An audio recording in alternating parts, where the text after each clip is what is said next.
السلام علیکم ورحمۃ اللہ وبرکاتہ۔ اس وقت میں آپ کے سامنے سورہ صاد کی آیت نمبر 86، 87 اور 88 یعنی 86، 87 اور 88 کا ترجمہ لے کر حاضر ہوں۔ یہ اس سورت کی آخری آیات ہیں۔ ترجمہ سماعت فرمائیے۔ اعوذ باللہ من الشیطان الرجیم، بسم اللہ الرحمن الرحیم۔ اے نبی صلی اللہ علیہ وسلم، ان سے کہہ دو کہ میں اس تبلیغ پر تم سے کوئی اجر نہیں مانگتا اور نہ میں بناوٹی لوگوں میں سے ہوں۔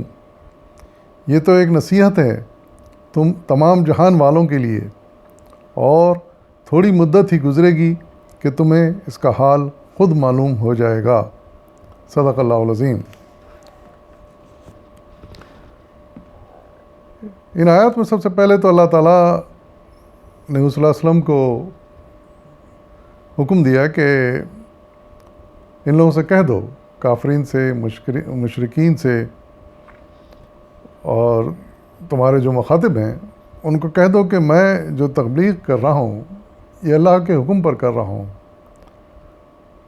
اور مجھے تمہاری بھلائی مقصود ہے، تم کو صحیح راستہ دکھانا مقصود ہے، اور تم کو جہنم سے آگ سے محفوظ رکھنا مقصود ہے۔ اس لیے میں تمہارے درمیان تبلیغ کر رہا ہوں۔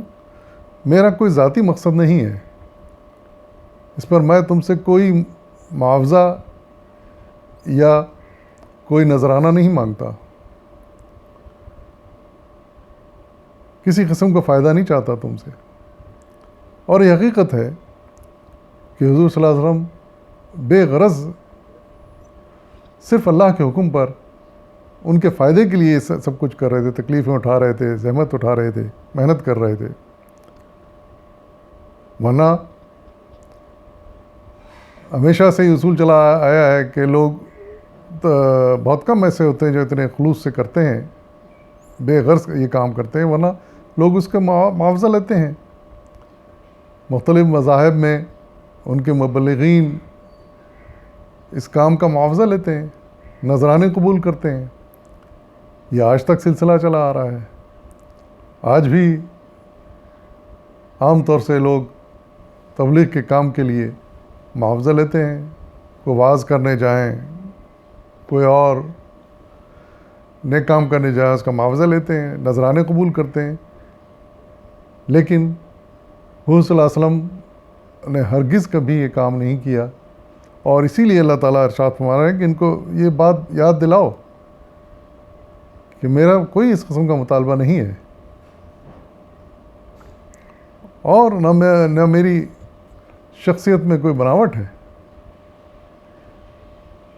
وہ تو کفار مشرکین جن کے درمیان میں حضور صلی اللہ علیہ وسلم موجود تھے، وہ ان کو اچھی طرح جانتے تھے، ان کا بچپن وہیں گزرا، ان کی جوانی وہیں گزری، ان کے کردار سے وہ واقف تھے، ان کی سیرت سے واقف تھے کہ کتنی شاندار سیرت، کتنا بے داغ کردار تھا ان کا۔ ہمیشہ انہوں نے بھلائی کی بات کی۔ تو یہی بات اللہ تعالیٰ نے یاد دلائی ہے ان کو کہ میرا کردار تو تم لوگوں کے سامنے ہے، کبھی کوئی بناوٹ، کوئی دکھاوا، کوئی لالچ، کسی قسم کی کوئی چیز بیچ میں نہیں آئی۔ جو کچھ کام ہو رہا ہے خالصتاً اللہ کے حکم سے ہو رہا ہے، اس کی خاطر ہو رہا ہے، اور تمہارے فائدے کی خاطر ہو رہا ہے۔ اور جو کچھ میں جو ہے نا بیان کر رہا ہوں، اس کلام میں جو کچھ ہے وہ ایک نصیحت ہے۔ مان جاؤ، سمجھ لو تو تمہارے حق میں بہتر ہے، تمہاری دنیا بھی سنور جائے گی، آخرت بھی سنور جائے گی۔ نہیں مانتے ہو، انکار کرتے ہو، تو تمہیں دنیاوی مشکلات ہوں گی، تکلیفیں ہوں گی، اور آخرت میں تو پھر اس کی سزا بھگتو گے، اور آخرت میں تو بعد میں بھگتو گے، یہاں مرنے کے بعد فوراً ان حالات سے گزرو گے جو اس قرآن میں بیان کیے جا رہے ہیں، اس کلام میں بیان کیے جا رہے ہیں۔ ظاہر ہے کہ وہ حالات جب اس دنیا سے نکلتے ہیں، دوسری دنیا میں جاتے ہیں، عالم برزخ میں، تو وہیں سے معلوم ہو جاتا ہے کہ جو کچھ کہا گیا تھا اس قرآن میں بالکل سچ تھا، حقیقت تھا، انہی حالات سے آگاہ کیا گیا تھا، لیکن نادان لوگ اس کو سمجھتے ہی نہیں، نہ اس کو مانتے ہیں۔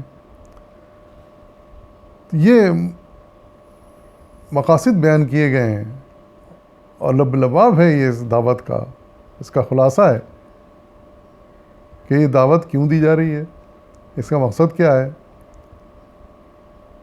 اور اس کا پھر حاصل کیا ہے۔ تو اصولی طور سے اس وقت کے لوگوں کو بھی توجہ سے اس بات کو سننا چاہیے تھا، خلوص دل سے، اور صلح تسلیم مقام کرنا چاہیے تھا۔ اور آج بھی جن لوگوں تک یہ دعوت پہنچے انہیں چاہیے کہ وہ اس پر غور کریں کہ یہ دعوت کسی مقصد، کسی فائدے کے لیے نہیں دی جا رہی ہے۔ کہیں سے بھی اس قرآن مجید کا کوئی نصیحت کی کوئی نصیحت، کوئی بات سننے کو ملے تو اس پر غور کریں کہ اس سے پیش کرنے والے کا کیا فائدہ ہے۔ کچھ نہیں سوائے اس کے کہ انسانوں کی بہتری اور اللہ تعالیٰ کی خوشنودی۔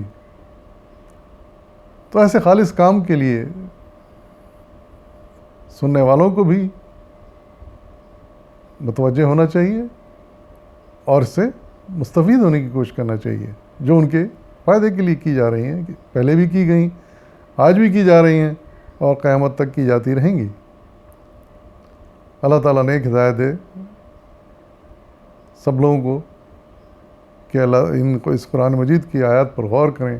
یہ اللہ تعالیٰ کا کلام ہے، انسان کی بہتری کے لیے پیش کیا گیا ہے، نازل کیا گیا ہے، تاکہ انسان اپنی دنیا بھی سدھار لے اور آخرت بھی سدھار لے۔ وآخر دعوانا الحمد للہ رب العالمین۔